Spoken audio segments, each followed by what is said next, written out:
Welcome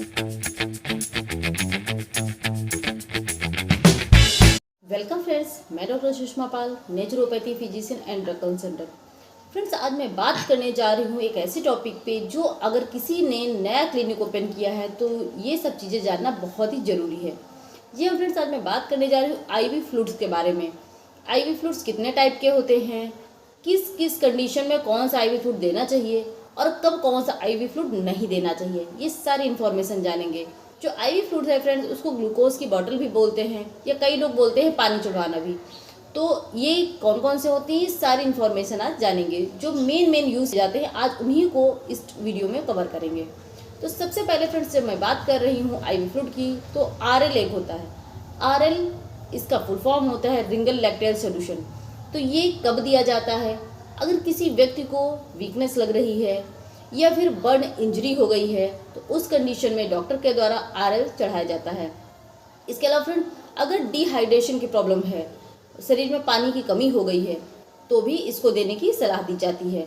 कई बार blood loss होने की वजह से, चाहे वो एक्सीडेंटल केस हो या फिर बर्न इंजरी हो, किसी भी टाइप के अगर चोट लग गई है जिसकी वजह से बहुत ज़्यादा ब्लड लॉस हो गया है, तो उस कंडीशन में भी आरएल दिया जाता है। और कब नहीं देना चाहिए आरएल, ये भी आज जानेंगे फ्रेंड्स। तो कब नहीं देना चाहिए, तो अगर कोई व्यक्ति जिसको किडनी फेल्योर जैसी प्रॉब्लम रही है उसको आरएल नहीं देना चाहिए, या फिर अगर किसी को लिवर से रिलेटेड कोई प्रॉब्लम है या मेडिसिन चल रही है तो भी ये आरएल नहीं देना चाहिए। इसके अलावा फ्रेंड्स, अगर किसी को ब्लड भी चढ़ रहा है, एक हाथ में 2 ड्रिप लगी हुई है, एक साइड से ब्लड चढ़ रहा है, तो दूसरे साइड से ये जो आरएल है ये नहीं देना चाहिए एक साथ।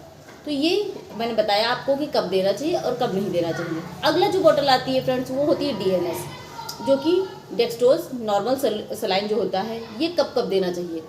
तो अगर कोई व्यक्ति को इंस्टेंट एनर्जी की ज़रूरत है, डायरिया जैसी प्रॉब्लम हो गई है, या फिर बहुत ही ज़्यादा ब्लड लॉस हो गया है, वीकनेस लग रही है, तो उस कंडीशन में भी डीएनएस दिया जाता है। अगर किसी का ब्लड प्रेशर लो हो गया है या वो काफ़ी दिन से कुछ खा पी नहीं रहा है या खाने की कंडीशन में नहीं है और उसको ताकत की ज़रूरत है, कमजोरी लग रही है, एनर्जी की ज़रूरत है, तो भी डीएनएस दिया जाता है। अगर किसी का ब्लड प्रेशर बढ़ा रहता है, उस कंडीशन में भी डीएनएस दिया जा सकता है। बट कब नहीं देना चाहिए ये भी जानेंगे। तो फ्रेंड, जो डीएनएस होता है, अगर कोई व्यक्ति डायबिटिक पेशेंट है जिसका शुगर लेवल बढ़ा रहता है, उसको डीएनएस नहीं दें, उसकी जगह पे और दूसरे जो भी बॉटल है वो लगाए जाते हैं।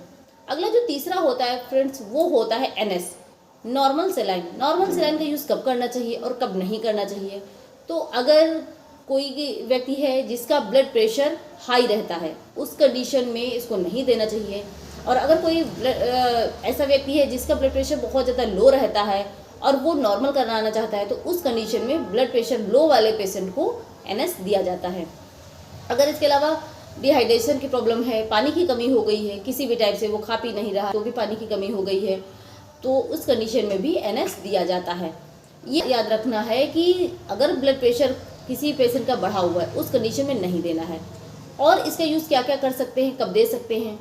ये जो एनएस होता है, इसको अगर कोई घाव हो गई है, इंजरी हो गई है, तो उसको साफ करने के लिए भी एनएस का यूज़ किया जाता है। फ्रेंड्स, कई बार बच्चों को जो नेबुलाइज कराया जाता है तो उनमें ऐड करने के लिए भी एनएस दिया जाता है, जिसको आप ऐड करके बच्चे को नेबुलाइज करा सकते हैं। और आयरन सुक्रोज इंजेक्शन जो होता है, iron sucrose injection NS 100 ml का जो बोतल होती है उसमें ऐड करके दिया जाता है। तो ये एनएस का यूज़ हो गया, कब देना चाहिए और कब नहीं देना चाहिए।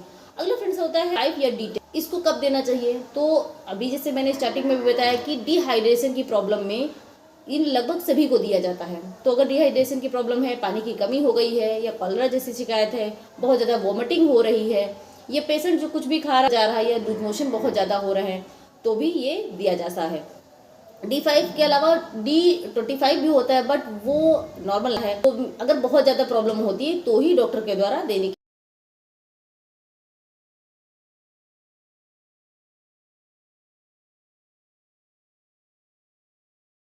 ये जो D5 है, जो D10 है, अगर किसी व्यक्ति का शुगर लेवल बहुत कम रहे तो भी उसको देने की सलाह दी जाती है।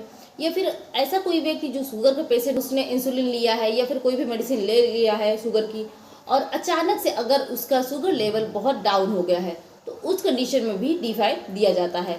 ये आपको ये देखना है कि ये ब्लड शुगर को बढ़ाने का काम करती है। तो अगर बहुत ज़्यादा शुगर लेवल कम है आपका तो ही इसको देने की ज़रूरत होती है। अदरवाइज़ अगर पहले से ही शुगर लेवल बढ़ा हुआ है तो इसको नहीं देना चाहिए। और इससे जो D5 या D10 है कम नहीं देना चाहिए। तो अगर किसी व्यक्ति को ब्रेन इंजरी हुई है तो भी D5 या D10 नहीं देना चाहिए। या ब्रेन एडिमा की भी प्रॉब्लम अगर है तो भी इसको जो यूज़ नहीं करना चाहिए। तो ये मैंने जो कॉमन यूज़ होने वाले IV फ्लूइड्स या ग्लूकोज की बॉटल, कब इसका यूज़ करना चाहिए, किस तरह से यूज़ करना चाहिए, कब नहीं यूज़ करना चाहिए, ये मैंने आपको पूरी इन्फॉर्मेशन दी। आई होप जो भी मैंने इन्फॉर्मेशन दी आपको पसंद आई होगी। तो अगर मेरा वीडियो अच्छा लगा हो, इन्फॉर्मेटिव लगा हो तो प्लीज़ इसे लाइक करें, शेयर करें, सब्सक्राइब करें।